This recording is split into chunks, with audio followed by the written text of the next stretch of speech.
UCMS portal ನಲ್ಲಿ ABCD ಐಡಿಯನ್ನು ಮತ್ತೆ ಅಪ್ಡೇಟ್ ಮಾಡೋದು ಕಂಪಲ್ಸರಿ ಅಂತ ಹೇಳಿ ಬರ್ತಾ ಇದೆ. ABCD ಏನಾದ್ರು ಅಪ್ಡೇಟ್ ಮಾಡಿಲ್ಲ ಅಂತಂದ್ರೆ UCMS ಓಪನ್ ಆಗಲ್ಲ.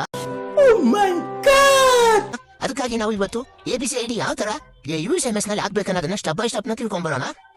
ಅದಕ್ಕೆ ನೀವು ಮೊದಲನೇದಾಗಿ ಗೂಗಲ್ಗೆ ಹೋಗ್ಬಿಟ್ಟು UCMS ನ ಟೈಪ್ ಮಾಡಿಬಿಟ್ಟು UCMS ಲಾಗಿನ್ ವೆಬ್ಸೈಟ್ ವಿಸಿಟ್ ಮಾಡಿ ನಿಮ್ಮ ಐಡಿ ಮತ್ತು ಪಾಸ್ವರ್ಡ್ ಹಾಕ್ಬಿಟ್ಟು ಲಾಗಿನ್ ಮಾಡ್ಕೋಬೇಕಾಗುತ್ತೆ. ಲಾಗಿನ್ ಮಾಡಿದ ತಕ್ಷಣ ಈ ತರ ಐಡಿನ ಹಾಕ್ಬೇಕಂತ ಕಂಪಲ್ಸರಿ ತೋರಿಸುತ್ತಲ್ವಾ, ಅಲ್ಲಿ ಫೆಚ್ ಆಪರ್ ಐಡಿ ಅಂತ ಇದೆಯಲ್ಲ, ಅದನ್ನ ಕ್ಲಿಕ್ ಮಾಡ್ಕೊಂಡು ಅಲ್ಲಿ ಆಪರ್ ಐಡಿನ ಹಾಕ್ಬೇಕು. ಆಪರ್ ಐಡಿ ಸಿಂಚ್ ಅಂದ್ರೆ ನಿಮ್ಮ ಡಿಜಿಲಾಕರ್ ಆಪ್ನ ಓಪನ್ ಮಾಡ್ಕೊಂಡು ನಿಮ್ಮ ಅದರಲ್ಲಿ ಲಾಗಿನ್ ಮಾಡ್ಕೊಂಡು ಇಶ್ಯೂಡ್ ಅಂತ ಕಾಣಿಸುತ್ತಲ್ಲ, ಅಲ್ಲಿ ಹೋಗ್ಬಿಟ್ಟು ಆಪರ್ ಐಡಿ ಅಂತ ಮೇಲೆ ಇರುತ್ತೆ, ಅದನ್ನ ಕ್ಲಿಕ್ ಮಾಡ್ಕೋಬೇಕು. ಇಲ್ಲಿ ಈ ನಂಬರ್ನ ನೀವು ಅಲ್ಲಿ ಫಿಲ್ ಮಾಡ್ಕೋಬೇಕಾಗುತ್ತೆ. ಸಿಂಪಲ್ ಆಗಿ ಆಪರ್ ಐಡಿ ನಂಬರ್ನ ಇಲ್ಲಿ ಫಿಲ್ ಮಾಡ್ಕೊಂಡ ತಕ್ಷಣನೇ ಅದನ್ನ ಕಂಟಿನ್ಯೂ ಮೇಲೆ ನೀವು ಕ್ಲಿಕ್ ಮಾಡ್ಕೋಬೇಕಾಗುತ್ತೆ. ಕಂಟಿನ್ಯೂ ಮೇಲೆ ಸುತ್ತ ಮಾಡಿ ನಿಮ್ಮ ರಿಜಿಸ್ಟರ್ ಮೊಬೈಲ್ ನಂಬರ್ ಒಂದು OTP ಬರುತ್ತೆ. ಆ OTP ಎಂಟರ್ ಮಾಡ್ಕೋಬೇಕು. OTP ಎಂಟರ್ ಮಾಡ್ಕೊಂಡ ತಕ್ಷಣ ಇನ್ನೊಂದು ಪೇಜ್ ಓಪನ್ ಆಗುತ್ತೆ. ಇಲ್ಲಿ ಮೇಲೆ ಇರೋದು ನೋಡ್ರಿ, ಇಲ್ಲಿ ನಿಮ್ಮ ಪ್ಯಾನ್ ವೆರಿಫಿಕೇಶನ್ ರೆಕಾರ್ಡ್ ಅಂತಿಲ್ಲ, ಅದನ್ನ ಕ್ಲಿಕ್ ಮಾಡ್ಕೋಬೇಕು. ಡ್ರೈವ್ ಲೈಸೆನ್ಸ್ ಇದ್ರೆ ಡ್ರೈವ್ ಲೈಸೆನ್ಸ್ ಕ್ಲಿಕ್ ಮಾಡ್ಕೊಂಡು ತಳಗಡೆ ಅಲೋ ಕಾಣಿಸ್ತಿದೆ ಅಲೋನ ಕ್ಲಿಕ್ ಮಾಡ್ಕೋಬೇಕಾಗುತ್ತೆ. ಅದಾದ ನಂತರ ಸ್ವಲ್ಪ ಹೊತ್ತು ವೇಟ್ ಮಾಡಿಬಿಟ್ಟು ಅದು ನಿಮ್ಮ UCMS ಆಟೋ ಫಿಲ್ ಮಾಡ್ಕೊಳ್ಳುತ್ತೆ.